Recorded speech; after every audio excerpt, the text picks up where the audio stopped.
ନମସ୍କାର ବନ୍ଧୁମାନେ, ଆଜିର ଏହି ଭିଡ଼ିଓଟି ବହୁତ ଗୁରୁତ୍ୱପୂର୍ଣ୍ଣ। ଯଦି ଆପଣ ହସ୍ତମୈଥୁନ ଅଭ୍ୟାସରେ ଅଟକି ରହିଛନ୍ତି, ଯଦି ଦୁର୍ବଳତା, ଲଜ୍ଜା, ଆତ୍ମବିଶ୍ୱାସ କମିଯିବା ଭାବ ହେଉଛି, ତେବେ ଏହି ଭିଡ଼ିଓଟି ଶେଷ ପର୍ଯ୍ୟନ୍ତ ଦେଖନ୍ତୁ। ଆଜି ମୁଁ କହିବି ହସ୍ତମୈଥୁନ କାହିଁକି ଛାଡ଼ିବା ଦରକାର, ଏହା କେମିତି ଆଦତ ହୋଇଯାଏ ଏବଂ ଏହାକୁ ସ୍ଥାୟୀ ଭାବେ କେମିତି ଛାଡ଼ିବେ। ବନ୍ଧୁମାନେ, ହସ୍ତମୈଥୁନ ଏକ ଶାରୀରିକ ନୁହେଁ, ମାନସିକ ଆଦତ। ଏହାର ମୁଖ୍ୟ କାରଣ ଅଧିକ ମୋବାଇଲ ବ୍ୟବହାର, ପର୍ଣ୍ଣ ଭିଡ଼ିଓ, ଖାଲି ସମୟ, ଏକାକୀପଣ, ରାତିରେ ଡେରି ପର୍ଯ୍ୟନ୍ତ ଚାହିଁବା। ମନ ଯେତେବେଳେ ଦୁର୍ବଳ ହୁଏ ସେତେବେଳେ ଏହି ଆଦତ ଆକ୍ରମଣ କରେ। ମୁଁ ଡର ନାହିଁ, ସତ୍ୟ କହୁଛି।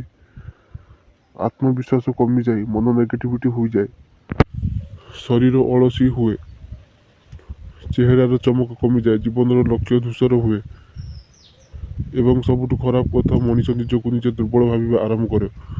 ହସ୍ତମୈଥୁନ କେମିତି ଛାଡ଼ିବେ? ଉପାୟ 1, mobile control. Porn site block କରନ୍ତୁ, ରାତିରେ ମୋବାଇଲ ଦୂରେ ରଖନ୍ତୁ। ମୋବାଇଲ ହଟିଲେ ଆଦତ ଅଧାରେ ହଟିଯାଏ। ଉପାୟ 2, ଶରୀରକୁ ଥକାନ୍ତୁ, ଦୌଡ଼ନ୍ତୁ, ପୁଷଅପ୍ କରନ୍ତୁ, ବ୍ୟାୟାମ କରନ୍ତୁ, ଖେଳନ୍ତୁ। ଶରୀର ଥକିଲେ ମନ ଗଲତି ଦିଗରୁ ଯାଏନି। ଉପାୟ 3, ଇଚ୍ଛା ଆସିଲେ ତୁରନ୍ତ କାର୍ଯ୍ୟ। ଇଚ୍ଛା ଆସିଲେ 15-20 ମିନିଟ୍ ରହେ, ସେତେବେଳେ ଥଣ୍ଡା ପାଣିରେ ମୁହଁ ଧୁଅନ୍ତୁ, ବାହାର ହେଟନ୍ତୁ, ଭଗବାନଙ୍କ ନାମ ନିଅନ୍ତୁ। ଉପାୟ 4, ଲକ୍ଷ୍ୟ ତିଆରି କରନ୍ତୁ। ପ୍ରଥମେ 7 ଦିନ, ତାପରେ 21 ଦିନ, ତାପରେ 40 ଦିନ। ଦିନ ଗଣନ୍ତୁ, ଆଦତ ନୁହେଁ। ହସ୍ତମୈଥୁନ ଛାଡ଼ିଲେ କ'ଣ ଲାଭ ହୁଏ?